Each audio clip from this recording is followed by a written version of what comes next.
Use نہیں کیا، نہ اسماعیل علیہ السلام نے۔ حضرت ابراہیم اپنی زوجہ حضرت ہاجرہ کو لے کے شام سے چلے اور مکہ کی صحرا میں چھوڑنے کے لیے جا رہے ہیں۔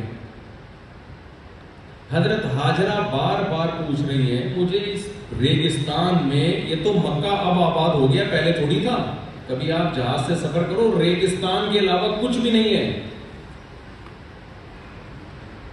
ریگستان ریگستان۔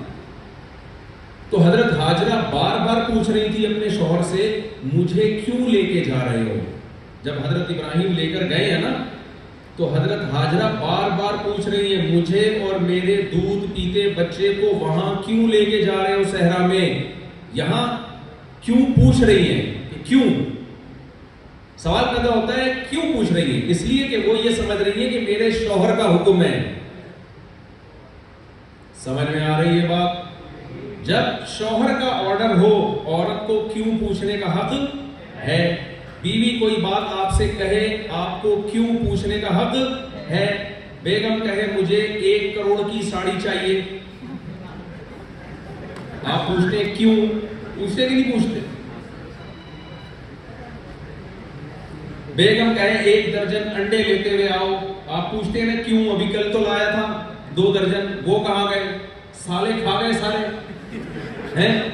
سب کچھ میری کمائی اپنی ماں کو کھلا رہی ہو، سالوں کو کھلا رہی ہو، یہی تو جھگڑے چل رہے ہوتے ہیں نا گھروں میں، کیوں؟ وہ بھی کیوں پوچھتی ہے، آپ بھی کیا پوچھتے ہو کیوں؟ تو اماں ہاجرہ نے حضرت ابراہیم علیہ السلام جو کہ پیغمبر تھے ان سے پوچھا کہ آپ یہ کیوں کر رہے ہیں، کیونکہ ان کا خیال یہ تھا کہ پیغمبر کا حکم ہے، لیکن یہ پیغمبر نے مجھے یہ حکم شوہر ہونے کی حیثیت سے دیا ہے، پیغمبر ہونے کی حیثیت سے نہیں دیا، اس لیے کیوں پوچھنے کا رائٹ تھا ان کا، کیوں لے کے جا رہے ہیں؟ میں نے آپ سے اس لیے تھوڑی شادی کی تھی کہ آپ مجھے مکہ میں ایک صحرا میں لے جا کے چھوڑ دیں۔ صحیح ہے بخاری کی حدیث، بار بار پوچھتی رہی، پھر پوچھا یہ بتا دیں کہ یہ آپ کا حکم ہے یا اللہ کے حکم سے کر رہے ہیں آپ؟ جب ابراہیم علیہ السلام نے فرمایا کہ یہ کس کا آرڈر ہے؟ اللہ کا آرڈر ہے، پھر اس کے بعد آپ نے کیوں نہیں پوچھا، بلکہ فرمایا اِذَا لَا يُضَيِّعُنَا، پھر اللہ ہمیں ضائع نہیں کرے گا، پھر اللہ ضائع نہیں کرے گا۔ جب کوئی اللہ کے حکم پہ چلتا ہے اللہ اس کو ضائع نہیں کرے گا۔ یہ اتنی مثالیں میں آپ کو کیوں دے رہا ہوں بنگلہ دیش والوں؟ اس لیے دے رہا ہوں کہ آج میرے اور آپ کے سامنے اللہ کے بہت سارے احکامات آتے ہیں اور ہم ہر حکم میں میخیں نکالتے ہیں، ہم کہتے ہیں کیوں؟ عورت کو حکم دیا جاتا ہے پردہ کرو، یہاں خواتین بھی ہے بیان میں؟ اچھا ماشاء ہے، نہیں ہے؟ کوئی کہہ رہے ہیں کوئی کہہ رہے نہیں ہے؟ چلو، عورت کو حکم دیا جاتا ہے پردہ کرو، عورت کہتی ہے کیوں؟ پردہ تو کس کا ہوتا ہے؟ دل کا۔ پردہ تو نظروں کا ہوتا ہے، پردہ تو دل کا ہوتا ہے۔ یہ پھر بھی ہماری شریف عورتیں ہیں، انگریز عورتوں سے کہو نا پردہ کرو تو وہ یہ بھی نہیں کہتی پردہ دل کا ہوتا ہے، کہتی پردہ ہوتا ہی نہیں ہے۔ وہ بولے کہ ہوتا ہی نہیں، جاؤ جس نے جو کرنا ہے اکھاڑ دے، جو اکھاڑنا ہے اکھاڑ دے۔ وہ تو بالکل ہی کنٹرول سے باہر۔ ابھی میں کینیڈا میں سے ہو کے آیا ہوں، بنگلہ دیش سے پہلے میرا سفر کینیڈا کا تھا، تو وہاں نیوڈ لڑکے لڑکیاں اللہ کی پناہ وہ احتجاج کر رہے تھے کہ لباس کی پابندی ختم کی جائے، حالانکہ لباس ہے کتنا؟ میں نے وہاں لوگوں سے پوچھا یہاں کیا لباس پہننا ضروری ہے؟ کینیڈا کا لا ہے؟ لوگوں نے کہا ہاں ضروری ہے۔ میں نے کہا کتنا؟ تو جو مجھے جواب ملا وہ 2-3 اسٹیکر بنتے تھے۔ اسٹیکر پتہ ہے کسے کہتے ہیں؟ ٹوٹل 2-3 اسٹیکر تھے جو پہننا کیا ہے وہاں پہ ضروری۔ یہ ان کا لا ہے، ہمیں اس سے کوئی لینا دینا نہیں ہے، وہ جانے، وہ تھوڑی اسلام کو مانتے ہیں، وہ ان کی مرضی، بھائی جو مرضی کریں۔ لیکن ٹوٹل 2 یا 3 اسٹیکر وہ لباس ہے۔ تو احتجاج یہ ہو رہا ہے یہ 2-3 اسٹیکر کی پابندی بھی ختم کرو۔ جس کی مرضی پہنے، جس کی مرضی نہ پہنے. یہ ہے لبرلزم، سیکولرزم. آزاد، ہر شخص کیا ہے؟ آزاد. کہہ رہے ہماری مرضی ہے، یہ پہنے نہیں پہنے، جس نے پہننا ہوگا پہن لے، جس نہیں پہننا ہوگا نہیں پہنے. میں نے کہا بھائی اسٹیکر بنانے والی کمپنیوں کا بیڑا غرق ہو جائے گا. کہیں گے ایک ہی ہمارا بزنس تھوڑا سا رہ گیا تھا، ہمارے یہاں تو کپڑے کا کاروبار دبا کے چلتا ہے، کروڑ پتی ہوتے ہیں کپڑے کے کاروباری لوگ، اتنا کپڑا چلتا ہے. اور ہماری جو نام نہاد لبرل انٹیاں ہیں، ان کے کپڑوں پہ پیسہ لگتا ہے، کپڑا نہیں لگتا.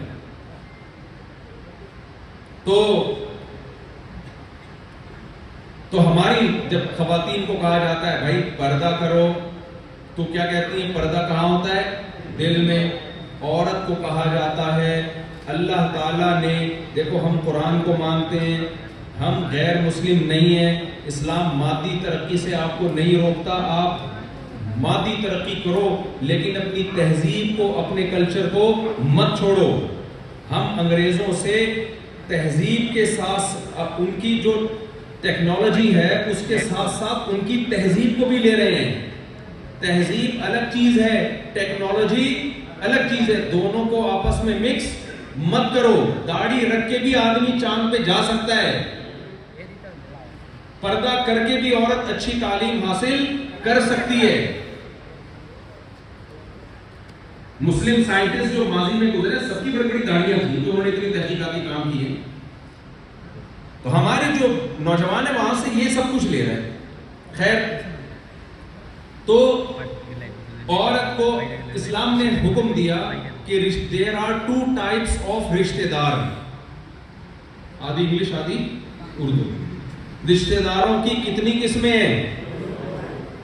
ویسے تو جو نارمل جو رشتے داروں کی قسمیں چل رہی ہیں وہ چل رہی ہیں 2 نمبر، اور 2 نمبر میں بھی 2 نمبر، یہ 2 قسمیں چل رہی ہیں. لیکن یہ والی قسمیں مراد نہیں ہے. ہمارے یہاں پاکستان میں ایک میم چل رہی تھی، کسی نے کہا کہ رشتے داروں سے کے گھر میں داخل ہونے کی دعا. میں بڑا حیران ہوں، میں نے کہا پتہ نہیں کوئی نئی حدیث نکالی ہے انہوں نے، رشتے داروں کے گھر میں داخل ہونے کی، شاید کوئی الگ سے کوئی دعا مارکیٹ میں آئی ہے یا حدیث میں، وہ ہمیں پتہ نہیں ہے. تو اس میں تھا السلام علیکم او مطلب پرستو، یہ دعا ہے السلام علیکم او مطلب. جب اپنا مطلب ہوتا ہے تو ایسے جگری بنے ہوئے ہوتے ہیں، جب مطلب نہیں ہوتا بھول جاتے ہیں کون بھائی کون بہن کون چچا کون ماموں. تو اللہ تعالیٰ نے اسلام میں مردوں کے لیے بھی عورتوں کے لیے بھی حکم دیا کہ 2 قسمیں ہیں. ایک قسم تو میڈیکلی ہے، وہ تو اللہ نے بنائی ہے، مادی، اس کو تو انگریز بھی مانتا ہے. مرد ہوتے ہیں، کچھ رشتے دار مرد ہوتے ہیں، کچھ بلڈ ریلیشن ہوتے ہیں، کچھ سسرالی ہوتے ہیں وغیرہ وغیرہ.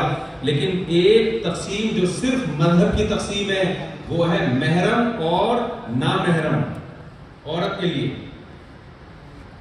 غیر مسلموں میں یہ تقسیم باقی بچی ہے؟ بولو نہیں. تو اگر آپ میں بھی یہ تقسیم باقی نہ بچے، محرم اور نامحرم کا فرق ختم ہو جائے، بھائی سے بھی اسی طرح بے تکلفی ہے اور ساتھ میں جمشید صاحب سے بھی اسی طرح، حالانکہ وہ کچھ نہیں لگتا. بھائی کوئی جمشید صاحب بیٹھے ہو تو پیش کی معذرت. تو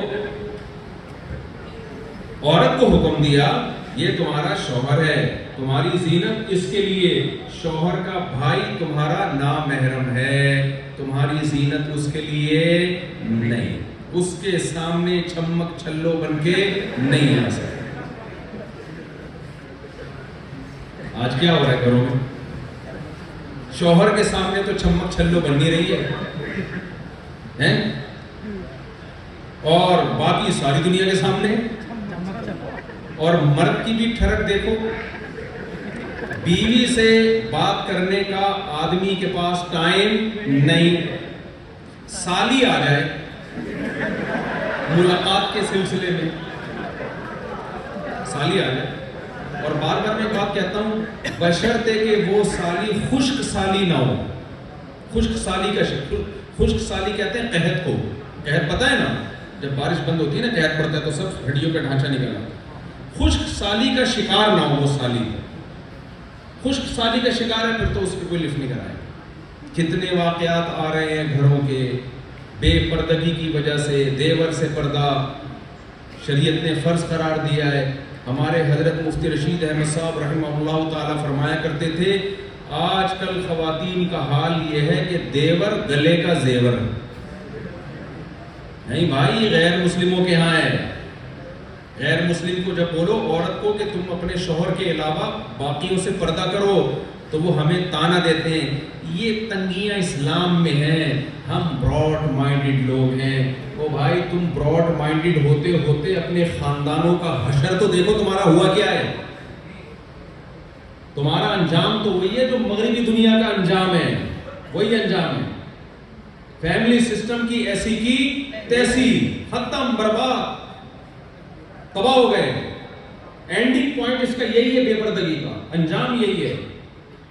تو اسلام نے محرم اور غیر محرم کا فرق، آپ کے لیے آپ کی بیوی، آپ کی سالی سے آپ کو فری ہونے کی اجازت جملہ مکمل کرو نہیں۔ آپ کی بیوی کے لیے آپ اس کو آپ کے بھائیوں سے فری ہونے کی اجازت نہیں۔ اسلام میں کزن کا رشتہ نام محرم کا رشتہ ہے۔ آپ کی سگی بہن وہی ہے جس کے ابا یا اماں ایک ہو۔ سمجھتے ہو کہ نہیں سمجھتے؟ آپ کی ماں نے جس کو جنم دیا یا آپ کے باپ نے جس کو جنم دیا، باپ ایک ہو یا ماں ایک ہو یا دونوں ایک ہو، یہ تینوں قسم کی بہنیں حقیقی بہنیں کہلاتی ہے۔ کزن جو ہے وہ بہن مجازن کہا جاتا ہے اس کو۔ اگر اسلام میں وہ سگی بہن کی طرح ہوتی تو اسلام اس سے شادی کو الاؤ نہیں کرتا۔ تو یہ کس کا حکم ہے؟ آپ سمجھ میں نہیں آتا لوگوں کو، یہ اتنی تنگی۔ ابراہیم علیہ السلام نے کہا تھا اتنا مشکل حکم، کہا ابراہیم علیہ السلام یہ جو ہم قربانی کرتے ہیں بقرعید کے دن، میں نے سنا یہاں تو بڑی دبا کے قربانی ہوتی ہے بنگلہ دیش میں، ماشاءاللہ لوگوں نے بتایا تو گلیاں بند ہوتی ہیں، جانور بھرے ہوئے ہوتے ہیں، دیکھ دنادن بہت ماشاءاللہ میرا ارادہ اور ایک بقرعید یاد وزٹ کریں گے، گلی محلے سب بند ہو چکے ہوتے ہیں، ٹریفک بند۔ ایسا ہی ہے، کسی نے پھینکی تو نہیں ہوتی، دوسرے ملک سے آدمی آتا ہے نا تو لوگ پھینک بھی رہے ہوتے ہیں لمبی لمبی۔ میں کینیڈا میں تھا، وہاں کسی نے بولا مفتی صاحب ایک درخت کاٹنے پہ پتہ نہیں $2.5 لاکھ جرمانہ ہے۔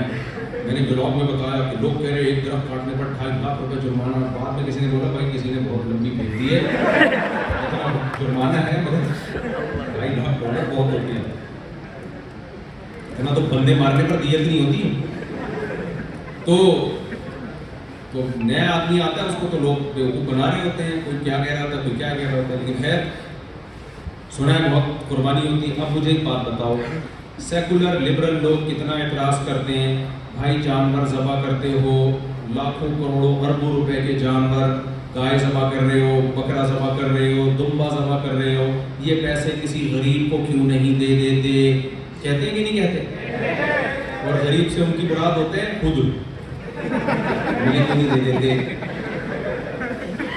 تو اس کے بہت سارے علماء نے جواب دیے، سب جواب درست ہیں، ہم سب جوابوں کو مانتے ہیں۔ بھائی اس سے جو ہے کیا ہوتا ہے، بہت سارے فائدے ہوتے ہیں، کاروبار ہوتا ہے اس سے، غریب لوگ گائے پالتے ہیں ان کو بہت پیسہ مل جاتا ہے اس سے، اور کوئی طریقہ نہیں تھا ان تک پیسے کو سرکولیٹ کرنے کا، مالداروں کی جیب سے دولت نکلتی ہے، ویسے دولت نہیں نکال سکتے تھے، خاص طریقے سے اللہ نے ان کو حکم دیا سب کی جیب سے پیسہ نکال وغیرہ وغیرہ۔ گوشت کی فضیلت بیان کرنا مقصد ہے کہ مسلمان گوشت کھاتا ہے، مسلمان ویجیٹیرین نہیں ہے، گوشت ہمارے مذہب کا حصہ ہے۔ کیوں کھاتا ہے آخر میں کیوں کھاتا ہے گوشت؟ کیونکہ اس کے بغیر شادی نہیں ہو سکتی۔ تربوز کھا کے آپ 4 بیویاں نہیں رہ سکتے، ککڑی کھا کے آپ 4 بیویاں، پان گٹکا نہیں، دالیں کھا کے نہیں، اس کے لیے گوشت۔ تو بہت ساری حکمتیں، یہ بھی حکمت ہو سکتی ہے اس میں، گوشت کھایا کرو۔ دیکھو جتنے بھی جانور جو گوشت کھانے والے ہیں نا، ان کی آواز میں گرج، کیا خیال ہے؟ اور جو سبزی کھانے والے جانور دم نہیں ہے۔ بکری کو کبھی دھاڑتے ہوئے دیکھا آپ نے؟ بکری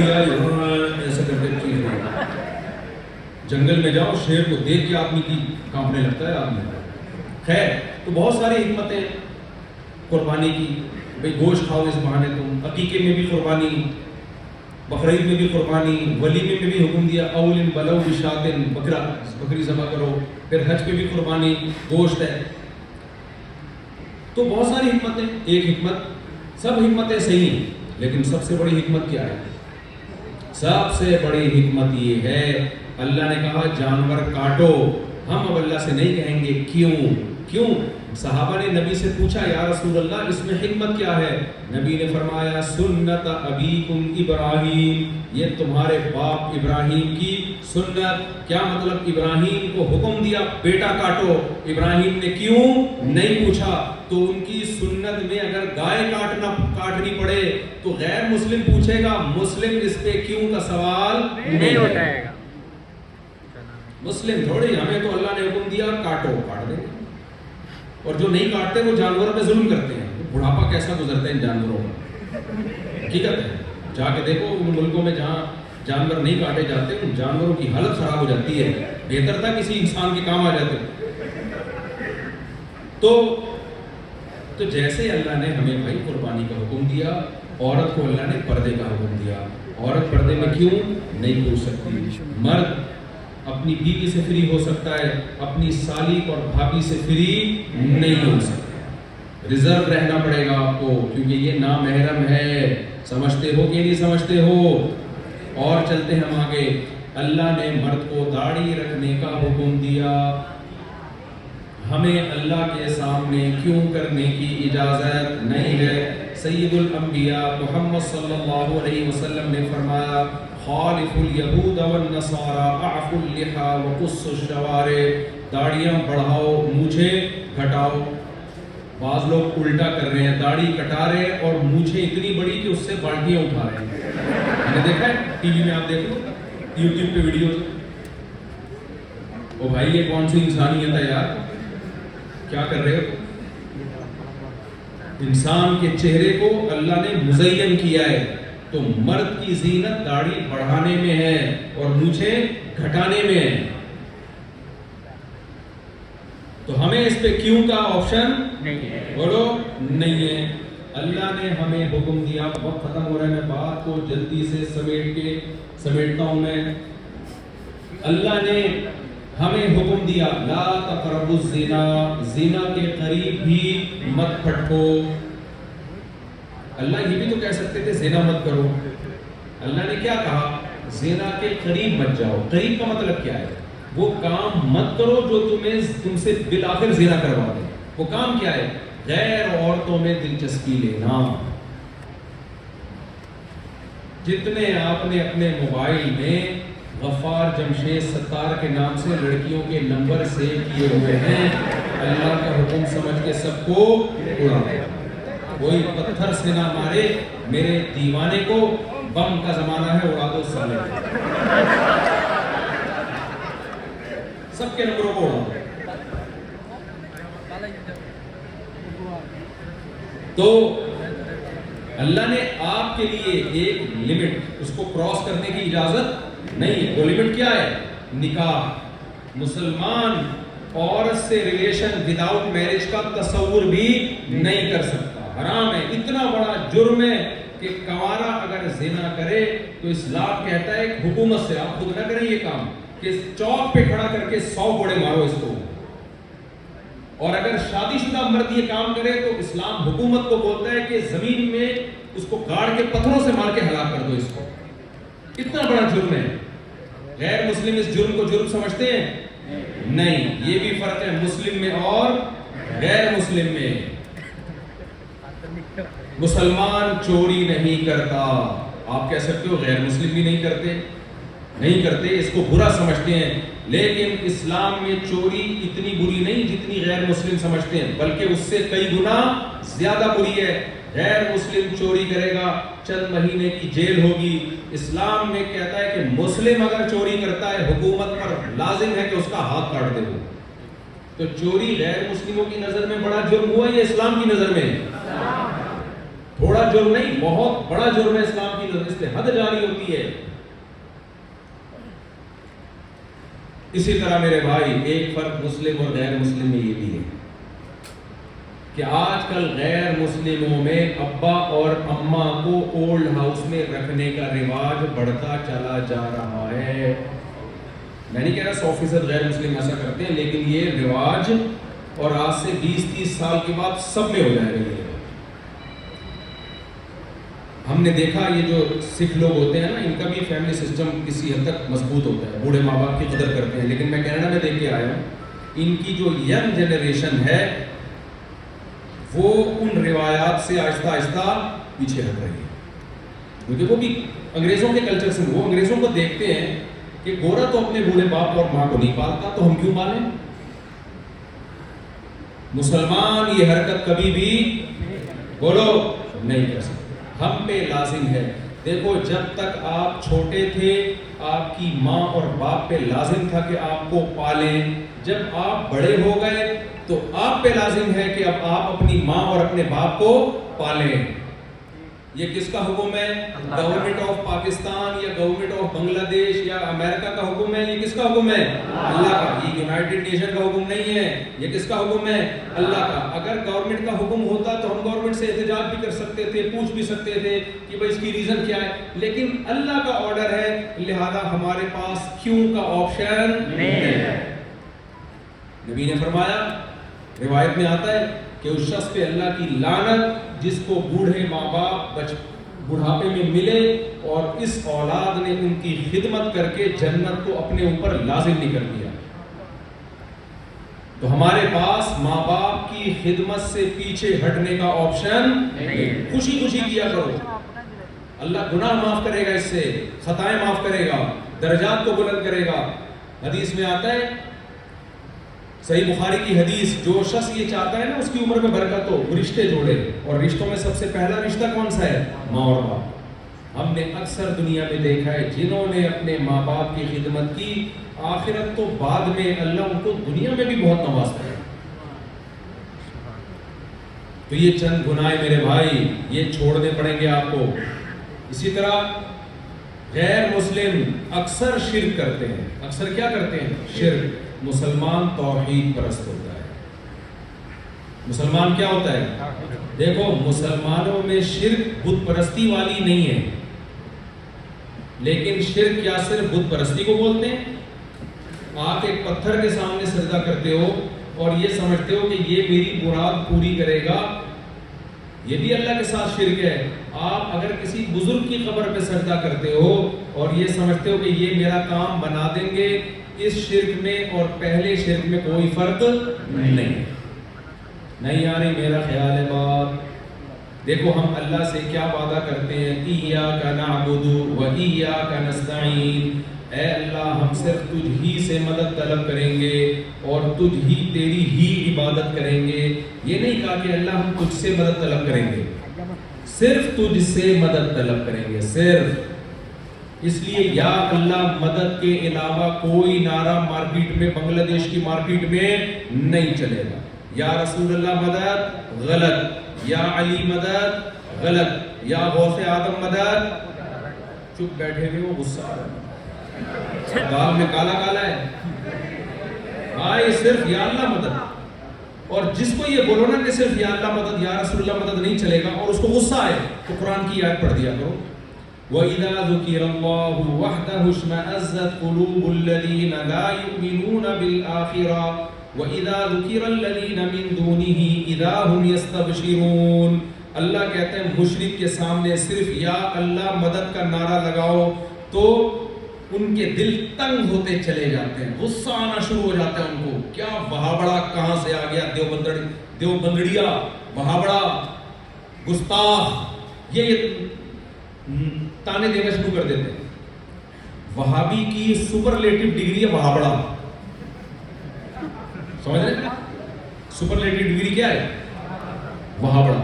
یہ آئے وہابڑے، گستاخ. بھائی توحید کا گستاخی سے کیا تعلق ہے؟ شرک کرنا گستاخی ہے پیغمبر کی. جس پیغمبر صلی اللہ علیہ وسلم نے ساری زندگی اللہ سے مانگنا سکھایا، اسی پیغمبر کو اللہ کی ذات میں شریک کر دیا. اس سے بڑی کوئی پیغمبر کی گستاخی ہو سکتی ہے؟